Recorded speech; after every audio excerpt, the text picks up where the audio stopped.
Primary Plus also offers the COVID-19 vaccine.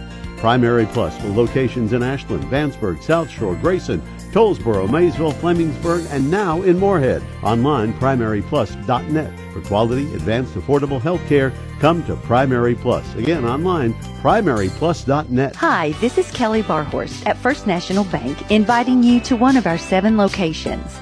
At First National Bank, our customers come first. Let our friendly staff help assist you with any of your banking needs. We have a wide variety of deposit accounts to fit your every financial situation, and a loan officer is available at any time. Let us show you what real customer service is and that you're a part of our First National family. First National Bank, Equal Housing Lender, member FDIC.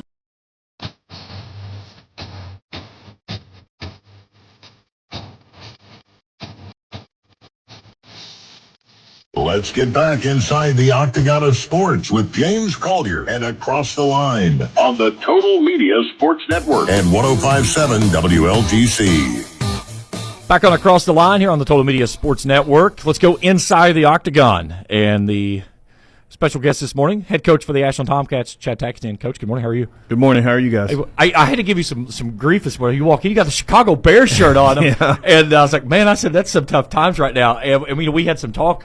You've not been a fan of their latest quarterbacks from several years back, all the way back through Jay Cutler to now. It's been rough. It's been a rough go as a Bears fan. But, going back to, I remember, like I said, watching the 85 Bears, that's kind of what I grew up on, and huge Walter Payton fan. He's my favorite player of all time, and that was the guy I kind of modeled, after and looked up to, growing up as a kid. Walter Payton, Barry Sanders. Rank them. I mean, there's no question in my book. In your book, no question. No questions. Well, Walter Payton was so phenomenal. Yeah, both great players. So you were a big Tech Mobile guy, I'm sure, right? Oh, yeah.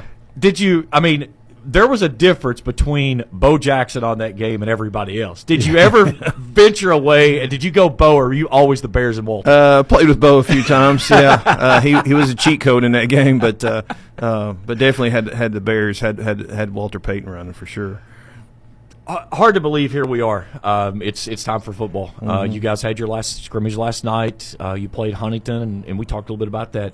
A defensive struggle last night. It was kind of a chess match. When you get into this time of year, when you see something like that, does that concern you with the offense not scoring? Or when you look at the way the defense is played, this time of year you're okay with defenses really setting the tone because that means that you still have plenty of room for growth? Yeah, I mean, we're a work in progress on the offensive side, but I think a lot of it, has to do with who we were playing. Huntington's defense is I feel pretty good, and they were in the state semifinals last year in West Virginia in the largest classification, so it was a good test. We moved the ball. We just didn't plug it in a couple times, and with our ones. Now our twos did really well, but we did some good things offensively. And but the main thing is, you're trying to build your defense up. Defense gives you a chance to play in the postseason and go away. So, the main thing I look for, moving into the season is how well are we playing defense, and do we have a type of defense that can give us a chance to make a postseason run. You look at offensively from last year. You're like, well, you didn't lose a lot, but yeah, you did. Yeah. When you lose a LeBryant Strader, you lose a Braxton Jennings. I mean, those two pieces of the puzzle right there, that's two huge. I don't care if you bring everybody else back. That's two huge pieces you got to fill. Yeah, not only are you losing the yardage that they had, but you're losing 3-year starters, 2 3-year starters. And those guys played a lot of games for us, with the success that we've had. And they were able to play, several games in the playoffs. So it's hard to replace that aspect alone, but then you add in their production. I mean, LeBryant was like an extension of the coaches on the field, and Braxton was a phenomenal athlete who, by the way, is having a great camp at Louisville right now. I saw that earlier this week. Yeah, he's doing really well. So it's hard to replace those guys, but then you got a great nucleus coming back. Really love our senior class that we have this year, and we have a strong junior class. There's not many of them, but our sophomore class is dynamite, and so you kind of mix and match those pieces together, and hopefully you put a good product out on the field. You talk about LeBryant. I remember his sophomore year when he made his first start. You guys played Raceland over at Wheelersburg, and you could see the timidness was there. And then the next year, as a junior, he made that next step forward. as a senior, he made an even bigger stride. How much did the way that he worked himself, sophomore, junior, senior, lay the groundwork for those guys that's coming from behind him that's ready to grab the reins? Yeah, I think, going back to his sophomore year, he was kind of ready, but he wasn't. His mentality, his mental state, he was ready to go, but I don't think physically his body was ready yet at that time. He was a little heavy, and had to get a little bit stronger and faster. And as he progressed through high school, he took care of those things and addressed those things. And then, his senior year, people don't know this, but he had surgery after the season this past year, and he played with a bum shoulder all year in his throwing shoulder. Yeah, and did what he did. So, he's a warrior. And he got moved in. He's down at Louisville now too, and just going to school. And I talked to Jason last night, and he got him moved in. He's doing well. But I think those guys coming through the program and setting an example for the younger guys, like what does it take to play the quarterback position, is beneficial. And you got a 3-year starter, so you got guys playing behind him that aren't on the field, but at the same time they're seeing how he approaches the game. You look at some of the returners that you bring back from last year, and you've still got some significant pieces you bring back in, but this year you're really going to lean on Cam Davis and Mav Ashby. Oh yeah, definitely. I think Cam is probably one of the better players in the state, and he's just so versatile in everything that he does, and he's such a big piece for us. We talk about LeBron being an extension of the coaching staff. I mean, Cam knows the coverages and everything inside and out. He's a 4-year starter. He started it for us as a freshman, which is rare for us, and he understands the game really well. He breaks film down for Stacy and for the girls basketball team. So he's if he decides he wants to be a coach one day, he'll be a great coach. But he understands things so well. But he's just such a phenomenal football player. And then Mav's had a great off season. Probably one of the hardest working players we've had this winter. And he's made tremendous gains in the weight room and on the track and in speed department. So. Those two guys are going to lead, but we feel really good about we have 3 receivers coming back from a year ago: Sam Lyons and Mason Wolf and Dylan Duckweiler, and Brady Marucci is back at center. 4 is up front. We have to replace 4 linemen, but having your center back helps fix that part, and we're still trying to settle in on a quarterback spot, and defensively we've got several guys back from a year ago, and we picked up a guy from Rock Hill, Brody Simpkins. He's going to be a Division I linebacker, I think. So, those guys, and then Cam in the back end with Sam and Mason, we feel pretty good. Sam is a kid that really came on last year, and I think it was one of those pieces that he was able to have the feature guys working, and he was able to go do his own thing and come to himself. And I remember the game at Raceland. He had a phenomenal game that game. Caught 5 balls, went over 100 yards, and you could really see the confidence started to grow with him midseason and really kind of carried over to this year. Yeah, he finished the year with like over 500 yards receiving, and he was just steady. I mean, that's the thing you say about Sam. He's just steady. He's going to show up and compete, and a lot of people probably don't know this. His grandfather played at UK, so I mean he's got it in his genes, and he's just a really steady player, 3-sport athlete for us at Ashland, and just a phenomenal kid. So having him, and he's on Friday night he's going to show up and give it to you, and having him kind of, I won't say lead the receiving corps, but kind of be the guy there that shows everybody else how it's done. You talked about your linebacking core, and when you play a 3-4 defense, that's where you feature your athletes. It's the guys up front have to win the battles, and the guys behind them have to go do the dirty work. But in a 3-4, those linebackers, that's key. How much do you lean on that position of your defense this year to really lead you guys? It's important. We got 1 starter back up front on the D line, but we have 3 starters back at linebacker. So, Keyshawn Newman, we actually bumped him out from inside backer to outside backer, and J.J. Keys, and then even though Brody didn't play for us a year ago, he's a starter. He's been a starter. So those guys have been in some ball games. And then Luke Ellis, has won the other position at linebacker, so he's a very physical kid, seeks contact. So those 4 guys can kind of control the front, and then like I said, all our skill guys are playing in the secondary, so it helps quite a bit. But up front, we got Rade Rucker back at D-line, experienced starter. He's had another guy had a phenomenal offseason.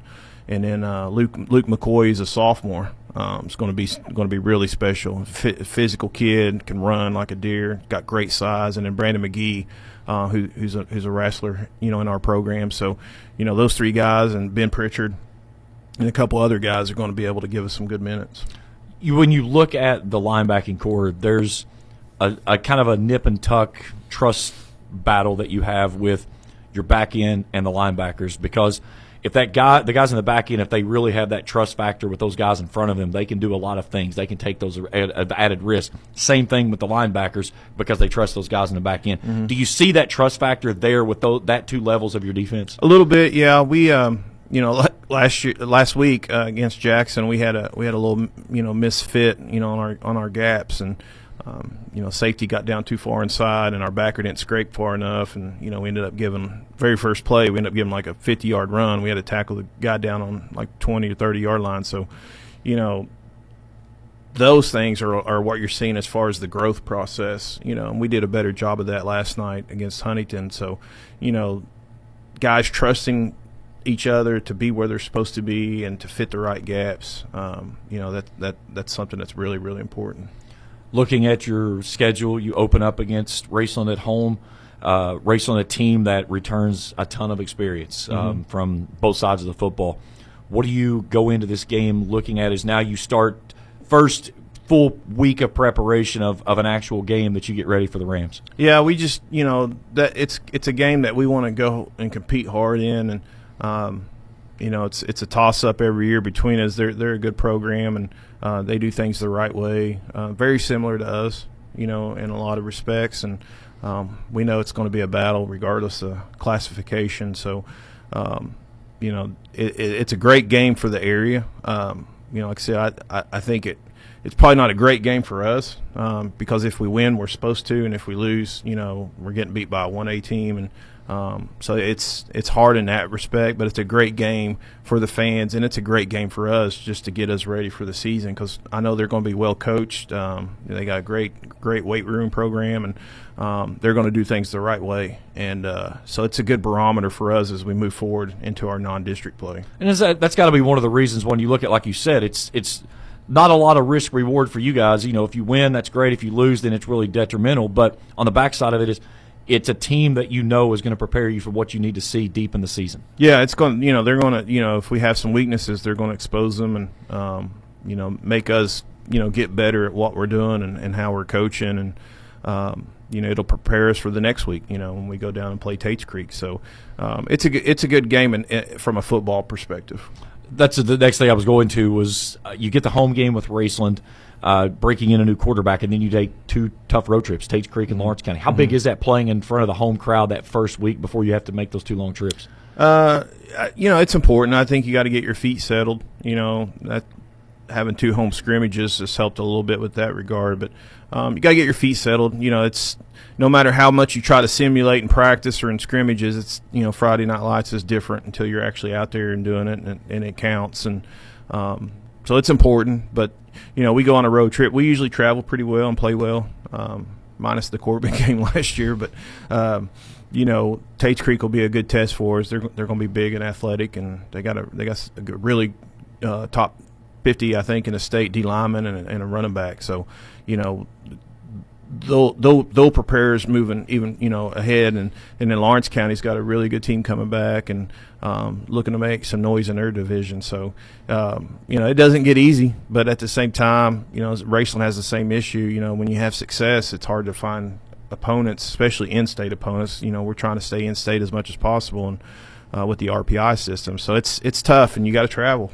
Yeah, that was one of the games that you guys had to give up, was the game with GW. A great game on the schedule, but unfortunately for the RPI, it helped you very little because of the way it's set up. And it's a shame that it's like that because, again, that is a game that did both of you a lot of good. Yeah, and it comes down, are you willing to calculate the RPI points for out-of-state opponents? And, our association, seems that it's not necessary to do so, and it's too much trouble. But in that regard, you look at the big picture, there's only a few teams in the state of Kentucky that play out-of-state opponents.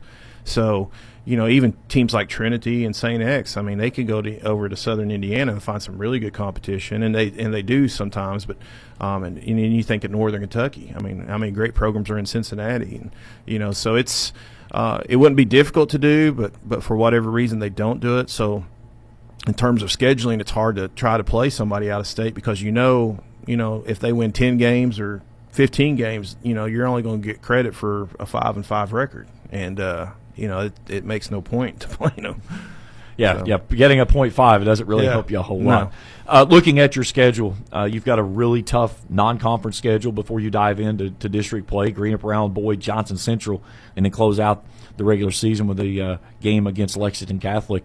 How big is that of getting the games that you see before you dive into your district and then being able to close out with Lexington Catholic, a team that's always perennial making a run? Yeah, it's important. Like I said, I think our non-district schedule set up to prepare us for district play, and then we get into district play. Boyd and Greenup's like us, they're trying to replace their quarterback and a guy that's been in their program for a long time. So, they're going through the same transitions we are, and Johnson Central's going to be big up front and run right at you, and so those are things that you try to, I'm not simulate, but you try to make sure that when you schedule people, you try to see some of those things before you get into district play. And then the Lex Cath game is just a great game where you're going to get spread out and face an offense, from Central Kentucky that you're liable to see, in the playoffs.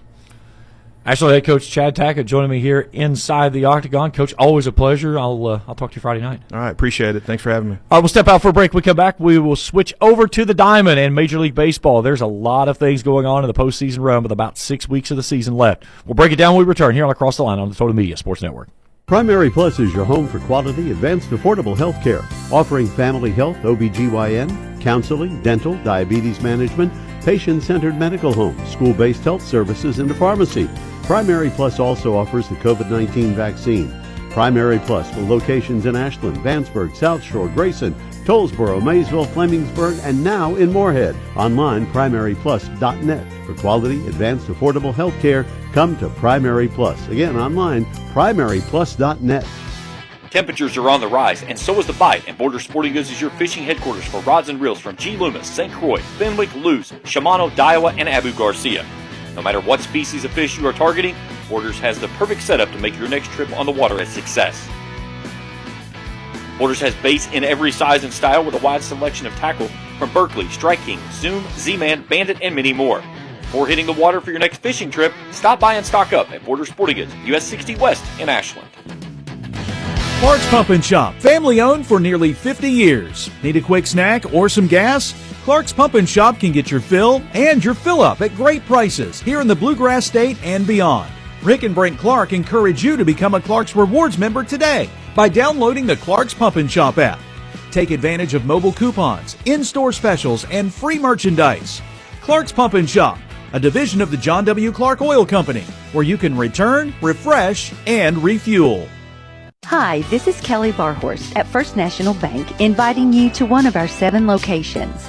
At First National Bank, our customers come first. Let our friendly staff help assist you with any of your banking needs. We have a wide variety of deposit accounts to fit your every financial situation, and a loan officer is available at any time. Let us show you what real customer service is and that you're a part of our First National family. First National Bank, Equal Housing Lender, member FDIC.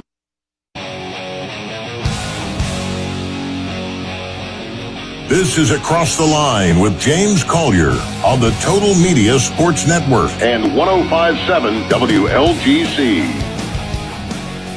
Back on Across the Line on the Total Media Sports Network. Big thanks to Chad Tackett for joining me here inside the Octagon as the Ashland Tomcats will open up their 2025 campaign with a visit from the Raceland Rams. I'll have the call of that game.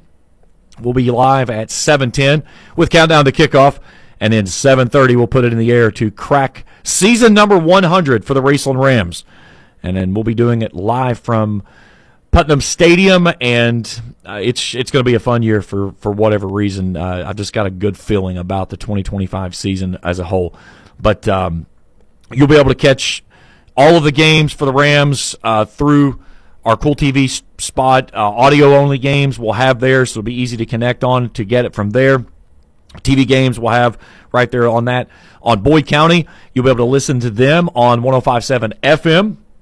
Home games, you'll also be able to catch them on Kool TV. And then we'll also have the audio-only games on Kool TV. So if you want to listen to them on the radio and then want to go back and listen to the replay, it'll be there. So you'll be able to do that as well. And then, of course, Ironton will have them on 106.7 WIRO, the Eagle. And then the same thing, we'll have Kool TV on the home games, all home games except for their first home game. We did not get that one. There's a cable station coming in that's doing that one. So we get 4 of the 5 home games for that. And then we'll have the audio-only games on Kool TV as well. And then don't forget, starting this Tuesday night, we'll have the Ironton and Boyd County coaches shows. So Evan Ferguson will be here with Greg Preston, the voice of the Boyd County Lions football. That show will begin at 7 o'clock. And then Jason Filial, the voice of the Ironton Tigers, will have Trevin Pendleton. That will be up at BW3's. So you can go out to see them live. You can listen to the show. And you can watch that show. It will be a live show on Kool TV.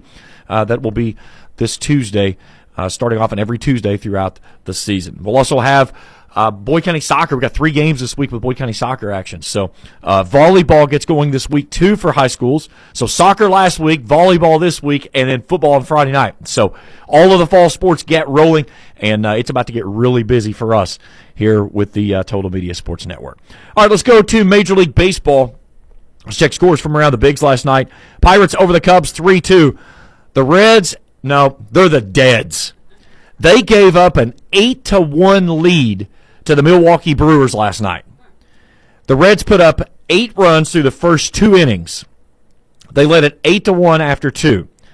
They hand Milwaukee 5 in the 3rd, 2 more in the 4th, a run in the 6th and the 7th, and the Brewers win their 13th straight, and a 10-8 win over the lowly Cincinnati Reds. The poor Cincinnati Reds, if they could just win a couple of games, the New York Mets, they're putting on a platter saying, here it is, we don't want it anymore. It's yours to take it. And they can't.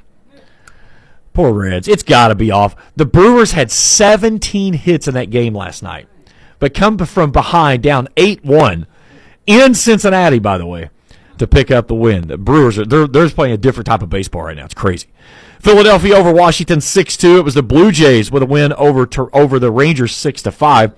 Mariners over the Mets 11-9. So see right there, that would have flipped Cincinnati and would have moved them into that 6th and final wild card spot. Instead, they're still behind. Oh, man, I feel sorry for the Reds fans. Braves blank the Guardians 2-0 in Cleveland. Red Sox walk it off in Fenway last night with a 2-1 win over the Marlins. Red Sox muster up only 3 hits last night. But they get the most important one to walk it off in their Fenway, the Green Monster green jerseys. They've walked it off 5 times now in those jerseys. I say keep them on all year. Keep playing them. But the Red Sox needed that win because the Blue Jays and the Mariners both got wins last night, so that keeps them in the push of where they are. Orioles blinked the Astros 7-0. It was the Tigers dumping the Twins 7-0. Royals over the White Sox 3-1. Yankees won better than the Cardinals 4-3 in St. Louis. Rockies won better than the D-backs 4-3 in Colorado. It was the Athletics over the Angels 10-3. Dodgers beat the Padres 3-2. And the Rays over the Giants 7-6. Now, looking at our standings, if the postseason started today, here's where we would be. The Toronto Blue Jays, a 5-game lead over the Boston Red Sox in the American League East. They have the best record in the American League now by a half game over the Detroit Tigers. The Yankees are 6.5 out of first place at 65-57. Tampa Bay and Baltimore rounding out the East. The Tigers with a 7.5 game lead over the Cleveland Guardians, who are above 500 now. Kansas City's at an even 500, 10 off the pace. Minnesota and Chicago round out the Central. The Astros clinging to a half-game lead over the Seattle Mariners, who have been one of the hottest teams in baseball after the All-Star break. I think they're probably one of the most dangerous teams to have to run into in the postseason. I think their pitching staff is phenomenal. They have got bats up and down their lineup that can hit, and it's a lot of no-name guys for the most part. Yeah, they've got some dudes that's there, but there's a lot of guys that if you just don't know who the Seattle Mariners are, you're not going to know who they are, and they're just winning ball games. 8 of their last 10, but they're a half game off the pace, but well in control of the wild card race. Texas 7.5 off the pace, a game under 500. Angels and the Athletics round out the West. In the National League, the Philadelphia Phillies now with a commanding 6-game lead over the New York Mets. The Mets have lost 9 of the last 10. I mean, they have been atrocious after not only the All-Star break but the trade deadline. 64-58. The problem is that they're trying to give it away and the Reds won't take it. I'll show you. I'll give you the numbers here in just a second. It's awful. The Miami Marlins 12 off the pace. They're at 58-64. Atlanta and Washington out on the East. Milwaukee with the best record in baseball, 77-44. That's phenomenal. 33 games over 500 are the Brewers. A 13-game winning streak. I mean, it's getting absurd. You're down 8-1, and you come back and win. That tells you where these guys are. They're 36-19 on teams above 500 on the season. So they're not just beating up on crappy teams. They've been solid, but they have been absolutely lights out at home. 42-20 in Milwaukee. But they've got a 9-game lead over the Cubs. Don't forget, we came out of the All-Star break. The Cubs were in first place. And then they volleyed for a position right there, and it was kind of back and forth. And then all of a sudden, Milwaukee just took off. And they have not flamed out since the trade deadline. They have outscored their opponents by 161 runs on the season.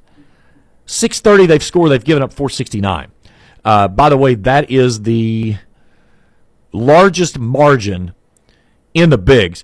Them and the Cubs are the only two teams in all of baseball that have outscored their opponents by 100 runs or more.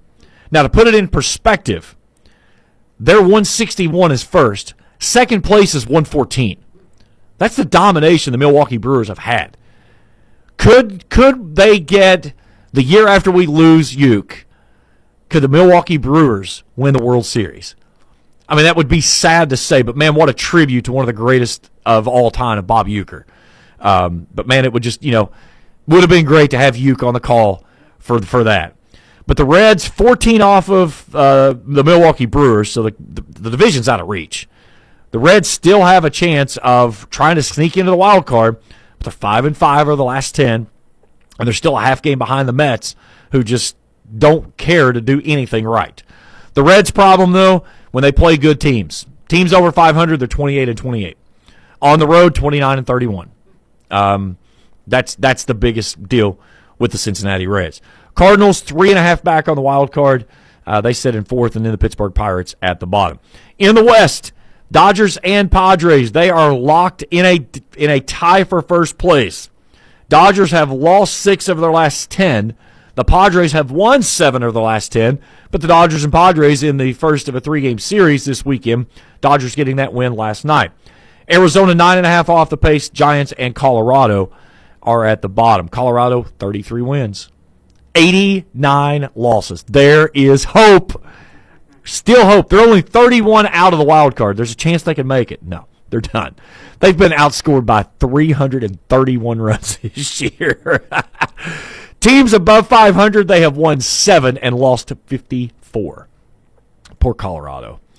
All right, here we go. If the postseason started today, here's how it would shake down. Toronto, Detroit, Houston. That's your 1, 2, and 3. Seattle, Boston, and the Yankees would be the 4, 5, and 6. The Guardians, 1.5 games behind Kansas City 4 back. I'm sticking with my guns. 7 teams in the American League. The Guardians, and the only reason I'm really sticking to 7 is I'm not sold that the Yankees are going to make it. I think that they're a train wreck. I mean, they went out, they spent all this money at the trade deadline, they brought all these bodies in, and it has just not looked very good at all.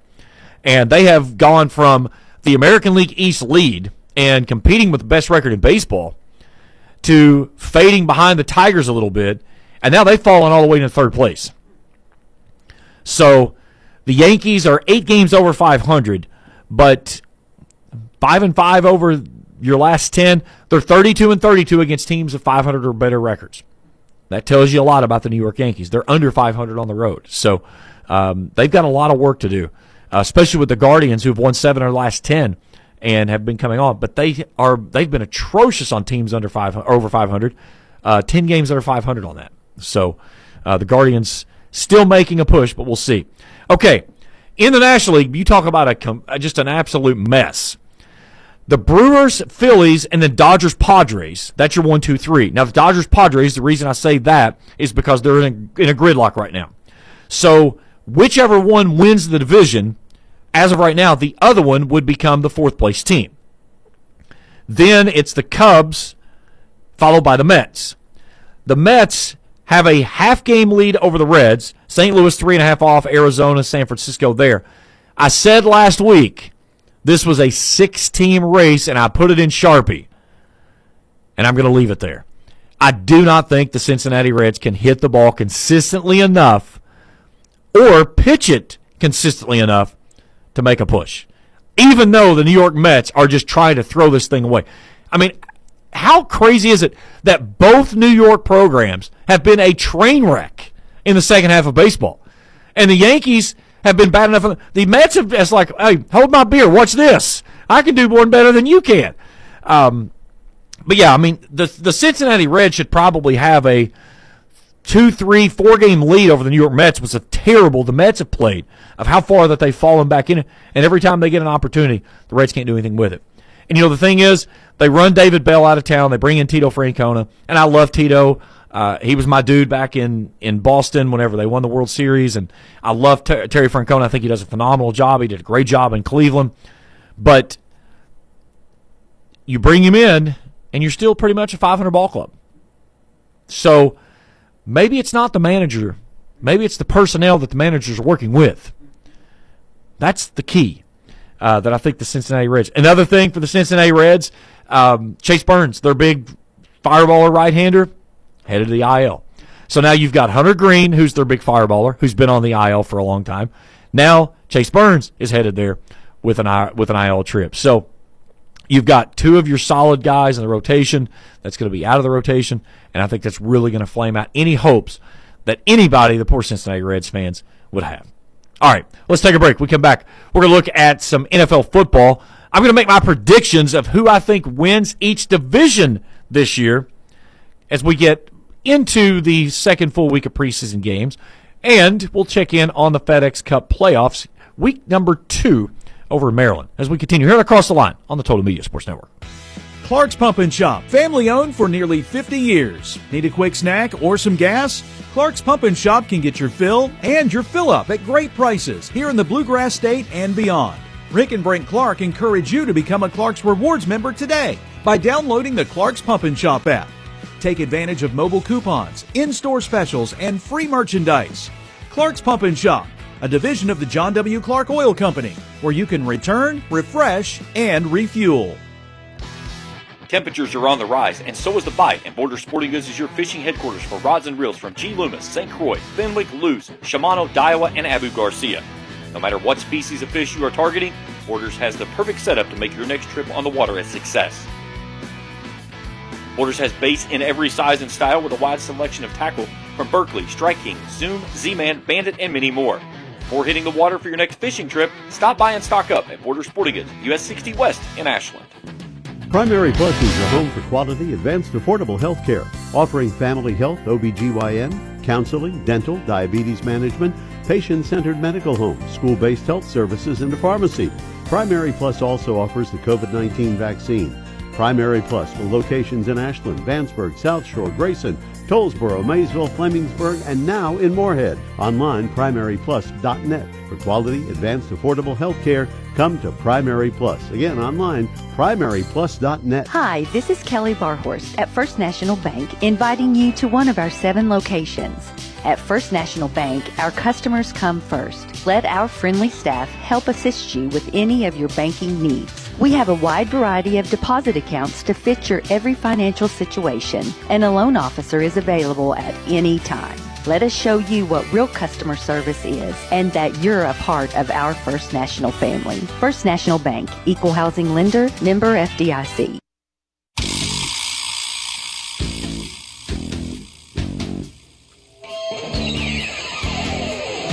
This is Across the Line with James Collier on the Total Media Sports Network and 105.7 WLGC.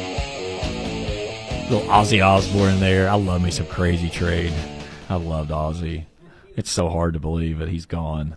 And there was a lot of thing with Ozzy Osbourne, and some people, they just totally disliked him because he was supposed to be a devil worshiper and everything. Like, I don't know, but he was a character. He was a character, but he did things his way. That's the one thing about Ozzy, is he did it the way that he wanted to do it. But man, he made some amazing music. Very talented. Very talented. Oh yeah, absolutely. Yeah, he had more talent with his vocals than, there are people that would go through schools to do voice training, and it was just a natural ability. He was one of those natural singers. The crazy thing is though, when he talks, you can't understand a word he says, and then he goes out and he belts out these songs. It reminds me of another singer that does it. So Cyndi Lauper, the way she speaks, she's got almost like a very English type accent to it. But when she sings, she doesn't have that. And it's always so crazy to think about that, is the way that and just that very grungy, raspy voice that she had. Christina Aguilera was the same way. Such a petite young lady, and man, she could belt it. I think if I had to say, though, if I was picking one artist that I think probably had the most memorable, iconic voice, to me it's a no-brainer. Whitney Houston. No, you can argue with me, anybody out there that you want to. Whitney Houston is number one, and there's everybody else. Mariah Carey, she's pretty good. Well, only if you want Christmas songs. It won't be too long before it's time. Mariah comes out of the her little Instagram post that she does every year when it comes out, and she comes out and sings "It's Time," and here comes the Christmas music, which I'm fine with because I love Mariah at Christmas time. I love me some Christmas music, but no, give me Whitney Houston. You can have everybody else. And I know there's a lot of people out there going, "Oh, you're crazy." There's a lot of it. Janet Jackson's another one. Diana Ross. The list could go on and on and on. But give me Whitney Houston, I'll take it all day long. The one thing I will say about Whitney Houston, the most iconic national anthem that was ever performed was the year she performed at the Super Bowl. It was Super Bowl 25. And she absolutely captivated the world. There was none of this fancy stuff that these artists like to do when they get in there and they try to go this way and pitch all these notes. She just sang it. And every person that was watching and listening to that was hanging on to every single note that she did. She wasn't dressed up flashy. She was, I think, if I remember right, she was in a windsuit and a white headband is what she had on. But Whitney Houston, she had some just absolute, she could belt it. And when she went to go get a big note, she could go get it. But she had that low voice, too, that she could go get. And I think that was her range. It was kind of like Mariah Carey. Had an amazing range. But, yeah, either way. Okay, I'm totally off. I'm off kilter. That's okay, though. Ozzy Osbourne, God love him. Real quickly, let's look in on the BMW Championship over in Maryland. This is round number 2 of the FedEx Cup. So we'll cut it down from 50 to 30 after this weekend. Robert McIntyre, your 2-day leader, 14 under par, 5 ahead of Scotty Scheffler. Scheffler 66-65 in his first 2 rounds. Ludwig Ahlberg at 8 under par, Hideki Matsuyama at 7 under. That rounds up the top 4. A 3-way tie at 5th with Maverick McNeely, Michael Kim, and Tommy Fleetwood. And then rounding out the top 10, Sam Burns, Harry Hall, and Victor Hovland. Now, as we said, the top 30 in ties is where it is. And right now, that has 4 players tied at 28th. Brian Harmon, Justin Rose, Corey Connors, Matt Fitzpatrick. They would move on to go to Atlanta next week and play in the final round for the championship. Keegan Bradley is 2 over after his first 2 rounds, our Ryder Cup captain. He's in a tie for 32nd with Bud Cauley. Justin Thomas is on the course. He is already 1 under for today. He's 3 over for the round, or for the tournament, but he's in a tie for 34th. So Thomas has got some work to do to make a move. Chris Gotterup is also there with JT Poston and Tom Hoagie, all tied for 34th, trying to get over that cut line to go play next week. But there's no cut after the first 2 days. You make it in all 4 days. Then at the end of Sunday, whoever is on the right side of the cut line will go to Atlanta. Everybody else, season's over, unless you're making the Ryder Cup. So that's where we are. All right, let's talk some NFL. It's still early, but I want to dive into a little bit of NFL talk because, again, we've got a lot of preseason games going on, some big stuff happening, teams out there trying to make a splash a little bit here and there. But I want to break down some of the stuff that's out there. First off, Jerry Jones is an idiot for the Dallas Cowboys, okay? That guy is a blooming idiot, and he loves the attention. The stuff that is going on with Micah Parsons and the Dallas Cowboys, and Jerry Jones just almost is making this a game. And basically he came out and said, listen, if I don't think that the media is talking about our team enough, I'm going to find something to make them talk about. And when they were talking to him about Micah Parsons, and Micah Parsons is basically holding out, and Jerry says, he goes, you can't hold out when you have a contract. He goes, you have a contract. You don't have a deadline. You're on a contract. You're going to play. That's not how it works. You can't forcefully drag Micah Parsons and put him on the field. Okay? Now, you can deduct his pay, but that is something, if you go into a holdout, that you are, willing to sacrifice. Okay, yeah, you're going to take pay, but I'm still not going to play for you. So Jerry Jones basically said that he really didn't care if he said, I'll do it my way. Now, the one thing about it is Jerry Jones calls his best player, not on defense, his best player, Michael Parsons. Now, some people are like, oh, well, he's getting cynical, and that's Jerry Jones being cynical in himself, because he's just like, look, I'll show you. I'll make you think that you're not important. I don't even know your name. And the conspirator of me believes that's probably what it is. It's not that he's calling him by the wrong name because his mind's going out of his head. That's Jerry Jones playing mind games. Jerry Jones is playing chess when everybody else is playing checkers. The problem of it is that he doesn't understand the rules. And I heard one guy talk about it. Said he kind of compared it to that. He said, Jerry Jones is playing chess when everybody else is playing checkers, but at the same time, I don't know if anybody else is even playing the games when Jerry's trying to play at the same time. Jerry's playing by himself. Jerry Jones is a very wealthy and very successful person. The downside of it is that he has a misconception of how everything works. But the basis of it is, when you see that star, you know what it is. It's the Dallas Cowboys. I think I heard it's something, $12 billion the Cowboys is worth, something like that, their net worth. I believe it. I want to say that number's right. I heard him talking about that. But, yeah. But here's the thing. They're going to suck this year. They are going to be so bad. And they play in a terrible division to be bad in, too, because they've got some really good teams in front of them. All right, here we go. Let's break through some of this stuff real quick. Toughest schedules this year, the New York Giants. Their opponent's win rate over 500, 574.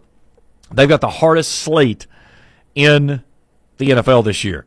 Welcome to the NFC East. Guess who else plays in there? Dallas, Washington, Philadelphia. Philadelphia are defending Super Bowl champions. Also, the Detroit Lions. They've got they're just a tick under the Giants at 571. Chicago and Philadelphia. Obviously, Philadelphia going to have a first place schedule. They're going to be there. Cleveland has a rough schedule this year as well. So, especially early in the season. Easiest schedules this year. San Francisco, a 415 win rate for their opponents last year, which is big for San Francisco because they've got all kinds of problems. Obviously, you lose Deebo Samuel. Brandon Ayuk, they hope to be back by week 6. You still don't know what Christian McCaffrey's health problems are, what he's going to be. And can Brock Purdy be that guy that you paid him to be? So we'll see. But they've got a really good schedule to not be the best team in the league. Other teams in the mix, the Patriots, the Saints, the Falcons, and the Bills. Now, the Bills, they don't need an easy schedule. I mean, they're playing a first-place schedule already, but they've got an easy schedule. The Patriots, that's big for them. I think this is the flip-the-script year for the New England Patriots. I could see the Patriots winning between 8 and 10 games this year. I think they're going to be the second team in the AFC East behind the Buffalo Bills. I'm really big on Drake May.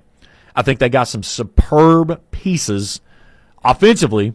Travion Henderson is going to be a stud. He's going to have some bumps along the road, but that kid's going to be special.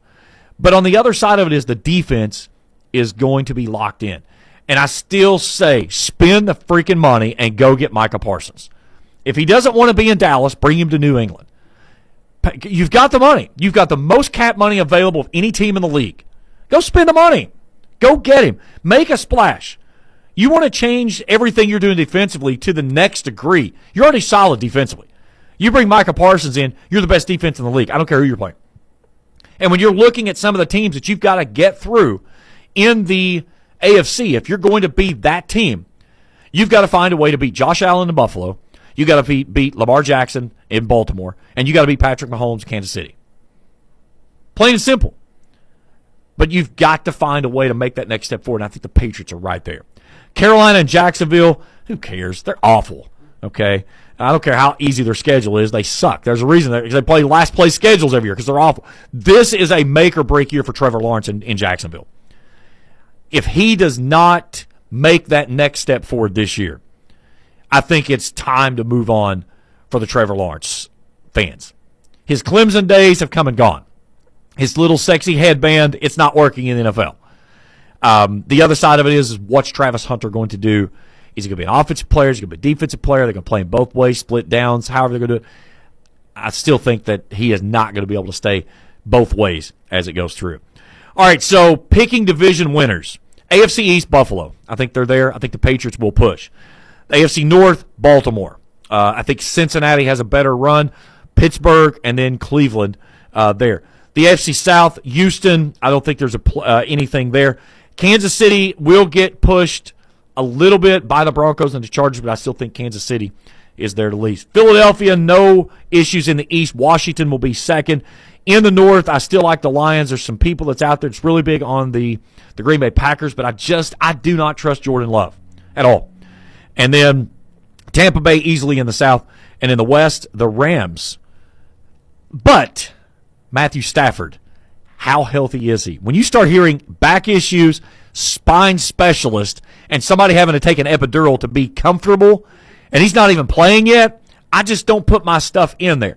Here's a team I think will be one of your biggest underdogs to keep an eye on this year is Seattle. Sam Darnold took a 14-3 Minnesota team last year into the postseason. And then they said, we're done with you. We're going to move on to our new quarterback, J.J. McCarthy, a rookie. So Darnold leaves there and goes to Seattle. In Seattle, he also brings in Cooper Kupp from the Rams. And the Seattle defense is usually pretty solid. Don't be surprised if you don't see the Seattle Seahawks win the NFC West. You heard it here first. All right, we're going to take our final break. We come back. It's the Borders Sporting Goods Rant of the Week. Give me the lumber when we return here on Across the Line on the Total Media Sports Network. Primary Plus is your home for quality, advanced, affordable health care, offering family health, OBGYN, counseling, dental, diabetes management, patient-centered medical home, school-based health services, and a pharmacy.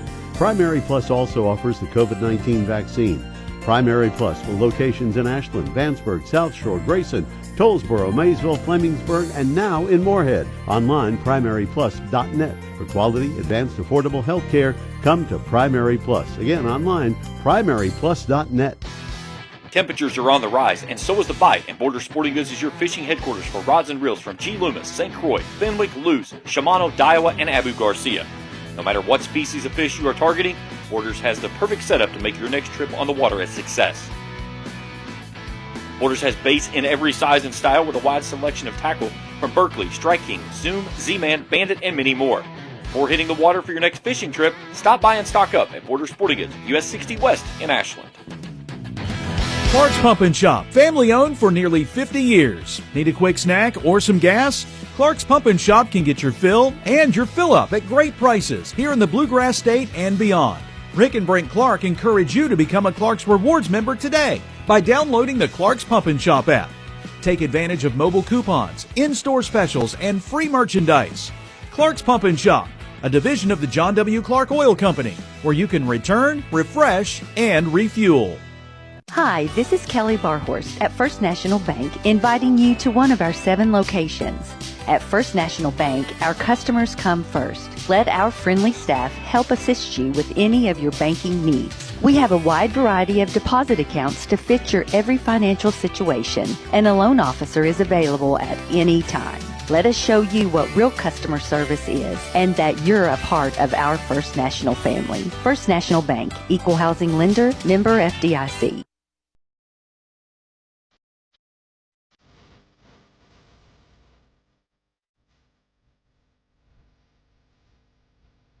Sports scores, interviews, and more. This is Across the Line with James Collier on the Total Media Sports Network and 105.7 WLDC.